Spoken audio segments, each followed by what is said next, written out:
Welcome back to my channel. My name is Jeff. This is Jeff's Cave of Cool Books. And since June is now over, it's time for my June reading wrap-up.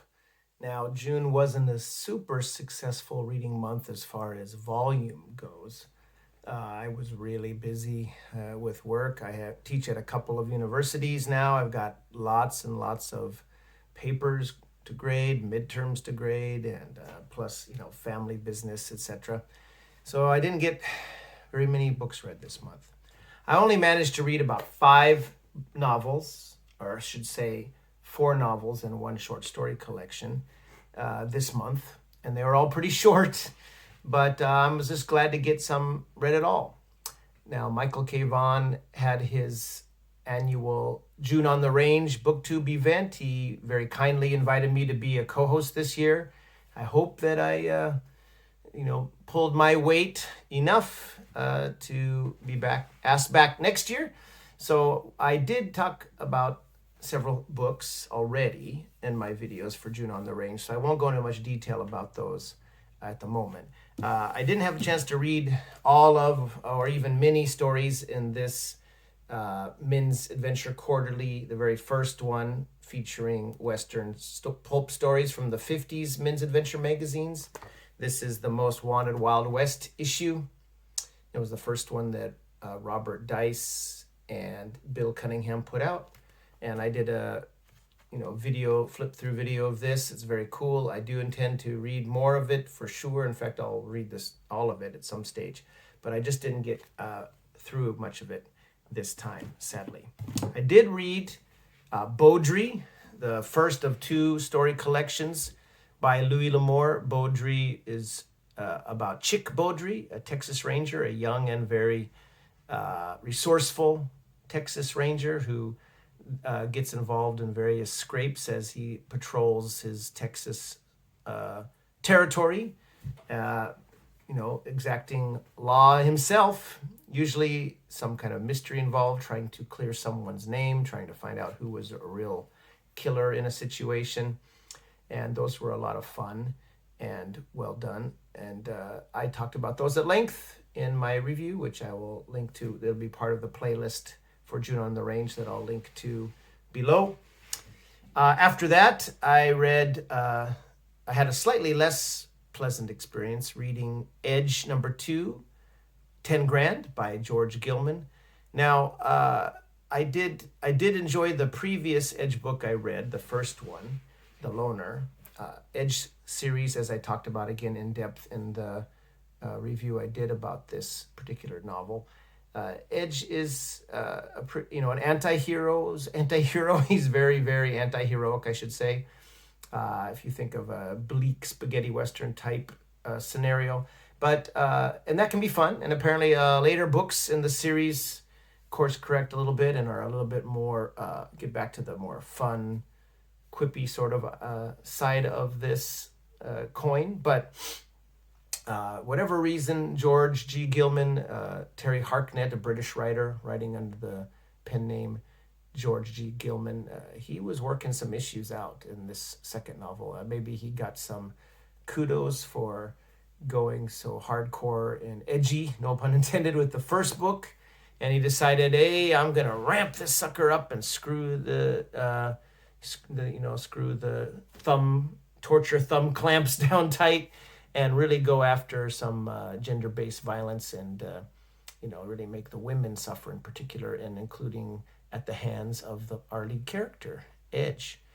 It was pretty distasteful in parts, and while it wasn't poorly written, it just wasn't that fun. So I'm looking forward to, hopefully down the road, reading a better version or better tales from this author and this series.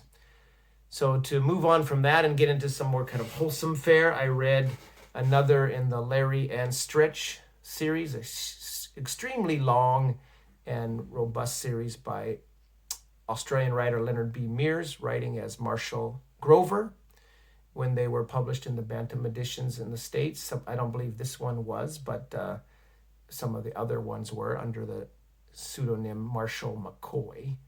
But anyway, Larry and Stretch, a really fun duo, very resourceful and two-fisted adventurers. The Texas Hellions, they wander around and get involved in all sorts of mischief, usually either themselves accused of something they didn't do and they have to prove their innocence, or coming to the aid of others that need some help from some nefarious bad guys. And Larry and Stretch are always there, ready with some quick action to take care of it and end up solving things and getting the situation sorted out before they mosey on down the trail. So that was a lot of fun. That one was number 6 in this 400 plus book series. Did I mention Leonard B. Mears? Marshall Grover was endlessly inventive and, has peoples his stories with lots of likable supporting characters and plot twists galore and lots of action. And Texans Walk Proud, that was the one I read, and it was a lot of fun. Now, some booktubers I really enjoy, Jake at Pulp Mortem, Tim at Secret Fire Books, and Nick at the Book Graveyard. They have a book discussion live stream, the Elusive Exclusive Book Society, that rotates between their channels, EEBS for short, and they ask on some other booktubers. I myself was lucky enough to be invited on in a past episode. Anyway, this time the fellas dug into a men's adventure novel on Nick, the Book Graveyard's channel, The Destroyer, number 33, Voodoo Die. Now, I also read this book so that I could participate in the live stream as leave comments and such. And boy, talk about a dispirited group. The EEBS guys were all just blah. They had just come off of some pretty terrible books, a lot of them, and they've spoken about that on their own channels, and past EEBS books as well that weren't particularly good. So they just weren't in the mood, I think, for the satirical, kind of goofy, and I think pretty nimble and witty kind of fare that they were going to get with The Destroyer. They were probably expecting something a little more traditional men's adventure, a little more action-based, and what they got instead was what is pretty typical for most of the Destroyer novels, which was a lot of satire, kind of almost a parody of a men's adventure novel, with the two heroes, Remo Williams and his mentor, the master of Sinanju, assassin skill, martial arts from North Korea somewhere, Sinanju. Those two bicker like an old married couple, really. Chiun is the kind of eccentric master who's taught this white man, Remo Williams, how to live a certain way and move a certain way, which is almost supernatural, the highest level of a human maybe can do. And these two bicker back and forth, and that's a lot of fun. I think if you're kind of used to the kind of usual banter and the characters and the kind of inside running gags that people the series. But if you're coming to it fresh, maybe you wouldn't quite know what to think.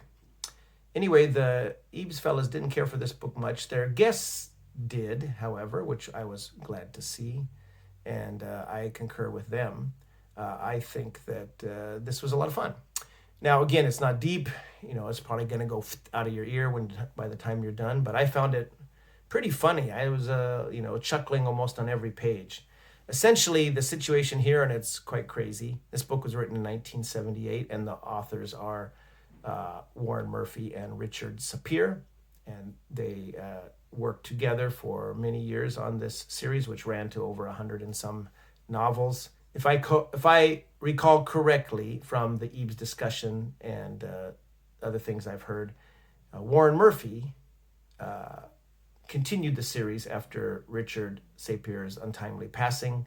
He decided that some more coin coming in would not go amiss for Sapir's widow and family, so kept putting these out, and I think maybe even some other authors took a try down the road. Anyway, it's very light, fun, quick read, pretty violent, but in a kind of over-the-top way. Basically, we're at a stage where Remo Williams, who's, again, the destroyer of the title, he's been taught how to kill, with almost, minimum effort. moving smoothly and only eating vegetables and making sure his body is pure and his reflexes sharp and his mental awareness at the top of the human achievement scale, basically. After some brutal training from his taskmaster, mentor, Chi-un, who comes from a long line of assassins in North Korea from this little village, Sinanju. And whenever Chi-un takes his pay, it's a bunch of gold shipped by ship to his village back in Sinanju. Chi-un doesn't have many material needs. He just likes his soap operas. Yeah, he likes to watch American soap operas, which he takes with him quite often on VHS tape whenever they travel around to do their various assassination assignments. And Remo is kind of questioning his purpose. He worked hard thinking he was to achieve this level of skill at assassination because he thought he was helping make the world a better place, but he's a little disenfranchised, a little disillusioned at the beginning of this novel, and frankly doesn't even want to take part in it really. But Chi-un agrees to go and take out basically twofold. Their assignment is to go to this made-up little banana republic country, this island called Bakia, and it's got a lot of heavy voodoo religion, and it's also got a very corrupt leader named Generalissimo Corazon, who's a real piece of work. He's almost the main character in some ways, and just loves murdering anyone who may be in his way. And he kind of gets his hands on this accidentally invented machine that uses some of the local mud in this island called mung.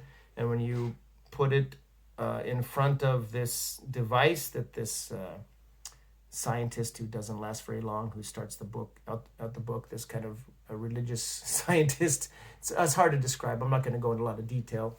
I'll recommend you instead check out the EEBS discussion there. But anyway, this device causes people to disintegrate, and the corrupt leader starts disintegrating people left, right, and center, and he decides he's going to try to take out the kind of voodoo priest leader of the island, the kind of spiritual leader of the island, who lets him get on with his own infamy as long as he doesn't mess with the religion of the people. But when he starts to go against that heartfelt religion of the people on this island, then all bets are off. Now, Remo and Chi-un are not really, doing much. They're kind of hanging around a hotel, killing anyone who's trying to take them out, and they've got this Generalissimo cowering in fear. And in the meantime, the CIA, after a lot of funny stuff, satirical stuff about no one wanting to take any responsibility whatsoever, when the president asked them to go send someone to do something down there, they eventually send this sassy blaxploitation kind of lady named Ruby Gonzalez. She's black. She speaks fluent Spanish because she's part Spanish. She's a woman with an afro. She's good. She checks all the CIA's boxes. For what they think they need down there. And she's very competent and very fun character. She immediately takes to Chi-un and kind of sasses and insults Remo all the way through the book until towards the end she sees just how dangerous and deadly Remo can be. Now, the problem, and I guess in this series, is that Remo and Chi-un are usually shown to be so powerful, so, kind of so easily able to take down all comers that you have to be careful how you deploy them. The authors have to kind of keep them off stage to a certain point because they don't have a lot of vulnerability. But they do have kind of a vulnerable episode in this novel, which was interesting, kind of interesting wrinkle thrown in the back third or so, where they get shot by kind of a glancing blow from this death ray thing, this dissolving ray. And even though they don't get hit directly, their systems are so pure that they are seriously kind of knocked out and rendered kind of helpless for seems like a couple of days anyway, and then are imprisoned and trussed up in a public space, and it's up to Ruby and her new voodoo following compatriots to free them. There's another episode where they show people who are drinking alcohol, whose systems are impaired, are a little more resistant to this device. Anyway, it all ends up with a kind of a abrupt face-off at the end. Mostly it's just a bunch of banter between Ruby and Chi-Un and Remo, and watching the gradual breakdown of the leadership of this corrupt and very venal and disgusting leader, Generalissimo Corazon. I thought it was fun. I laughed all the way through it pretty much. And if you know what you're getting in a Destroyer novel, I think you'll have a lot of fun and enjoy yourself. But if you're looking for a standard men's adventure, you're probably going to be disappointed with this series. So I hope Tim and Nick and Jake, the EEBS boys, probably not Jake because it's not really his thing, but I hope that at least Nick gives the Destroyer series another try at some stage. Once you kind of get your head around what they are and when you're in the right mood for it, I think it's a really fun series. Anyway, that was the fourth book I read. It was the only non-Western novel I got to this past month, or non-Western book I got to this past month. To finish up June on the Range, I did a book haul of some LouisL'Amour Westerns I got, as well as a few other Westerns from Edgar Rice Burroughs. And one of those 10 LouisL'Amour novels was this one, The Key Lock Man, by LouisL'Amour, of course. And this is one of his one-offs. This is not part of any series, or not the Sackets, or not even a kind of reduced length series like Bowdrie. Chick Bowdrie had a couple of story collections. And the back blurb on this one was so captivating, I decided I'd read it right away. And I'm glad I did. It was very fun. Fun maybe is the wrong word to use. It was pretty serious-minded, but it was very well done. And a lot more complicated than the blurb might make you think it would be, right? So again, the blurb in the back, the posse was aiming to string Matt Keylock up from the highest tree. Now, Keylock is spelled Keeelock. For whatever reason, on the title, it's Key-Lock Man. Anyway, Matt Keylock is our lead. But Keylock was smarter and faster than a coyote. He should have been running scared, but he was playing engine with them, circling back and then coming up behind, harassing them, shooting up their canteens like clay pigeons. If they'd had any sense at all, they'd have turned back before they even started, because when Keylock ran out of funny business, there would be nobody left to laugh except the vultures. Now, it's slightly misleading on the back. I mean, it's plenty of action, and that does essentially happen, what they describe on the back there. However, its plot is a lot more complicated than you might think from that description. Essentially, this is the setup. Matt Keylock, again, typical L'Amour hero, kind of laconic, independent, big, strong, hardened by many Western suns and hard experiences in his past. No nonsense sort of guy. Is in the book, apparently, how the book starts is that this posse of 6 men, local ranchers from Freedom, one of their fellow townsmen has been gunned down. Looks like the guy's been shot in the back, and so they're chasing after the man who did it, who was in the store in the town and was running out of was basically buying supplies. All he had time to grab was a ladies' comb, and then took off out into the desert. And these 6 men follow him, thinking they're going to string him up for a back shooting. But the more they follow this guy, the more they realize he's a hard Jasper and is just toying with them, basically. Sometimes leading them to water, coming up with ways to make them slow down. He could pick him off at several times with his rifle, but he doesn't. Just shows him that he could have. And eventually, as the book goes on, we learn, why was Keylock getting this women's comb? Well, we find out that in the desert here, somewhere near this abandoned pueblo, is a woman named Christina, who is actually Keylock's wife, a recent wife. Now, Christina, we're told, and she's a very interesting character in her own right, was, I don't think it's made 100% clear. She comes from somewhere in Northern Europe, Norway, Sweden, something like that. Tall, beautiful, blonde. Of course, she's got to be beautiful. Who came from a very wealthy family but her name was kind of besmirched when she got involved with, because she really follows her heart quite a bit, this woman. She got involved with the man who turned out to be married and kind of ruined her reputation, and she walked up to him and blew him away, and then felt her father passed away, so she was kind of left without a fortune and had to flee the country basically. And she's come to America, and it's kind of a mail order bride setup. It's not exactly made clear, but she's been promised to marry this man named Oscar Neerland, and she's out nearby this area where near Freedom and some other nearby towns. Tuba City is another one mentioned, out in this kind of rough southwestern American terrain. And she gets one look at this Oscar Neerland guy and realizes he is not a man she wants to be married to. He treats his animals cruelly, so that obviously means he would treat his woman cruelly. And she's not having any of it. She doesn't put up with that kind of stuff.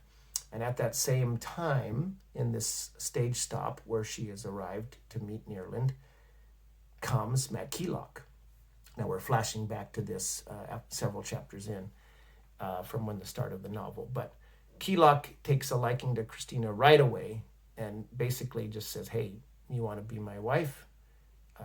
If you don't want to go with that guy, you can go with me.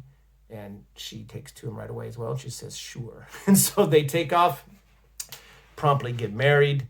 And but Neerland is not a kind of man to take this lying down. He's planning to hunt down Keylock, kill him, and probably also have his way with Christina and kill her too.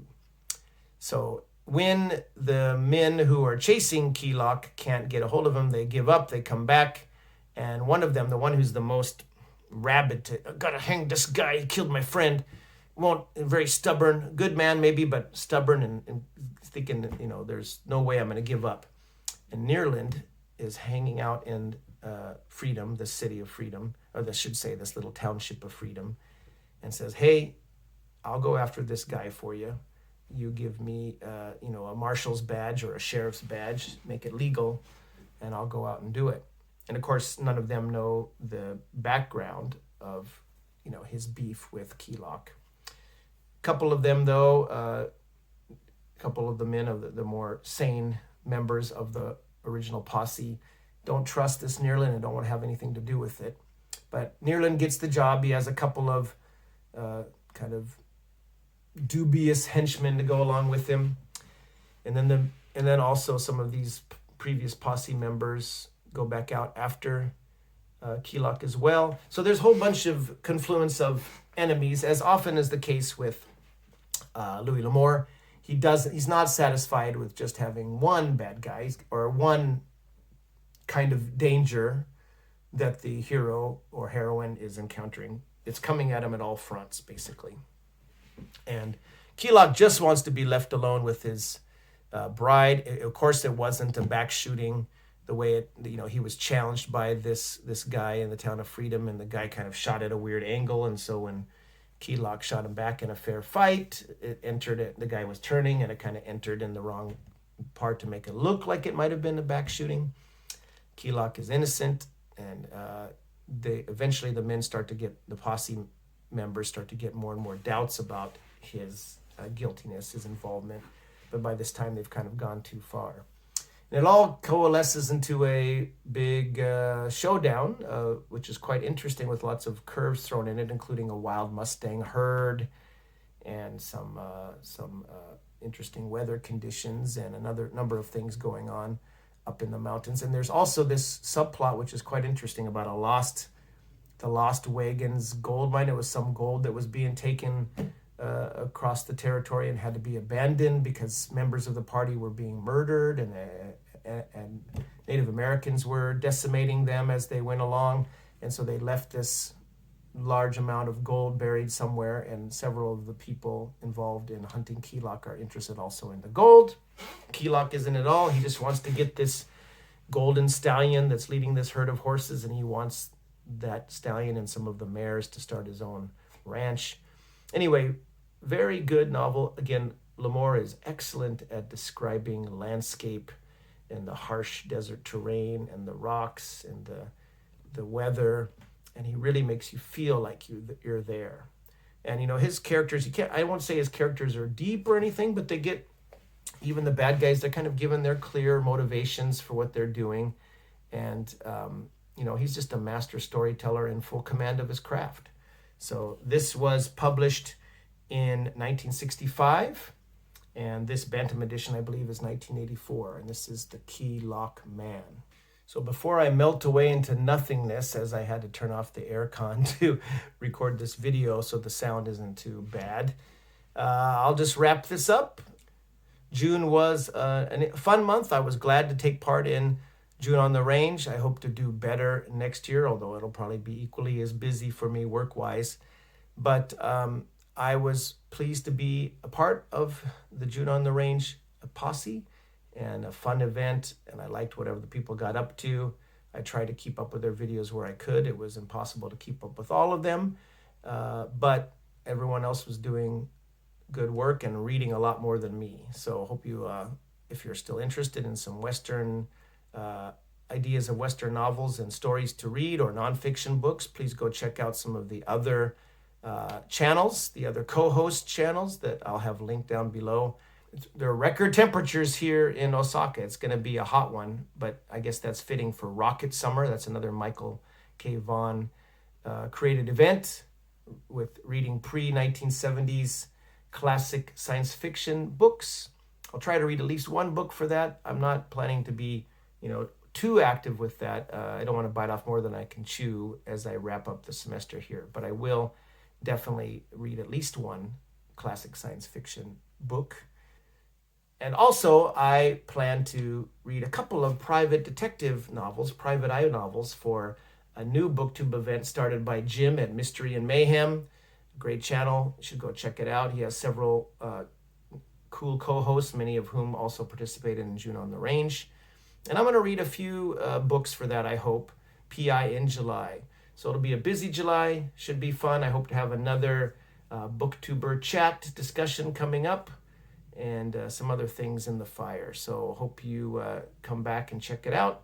And I hope you enjoy whatever you get up to this month for reading, and also anything else in your life that you've got going on that's fun. And I will see you in the next video. Take care and happy reading.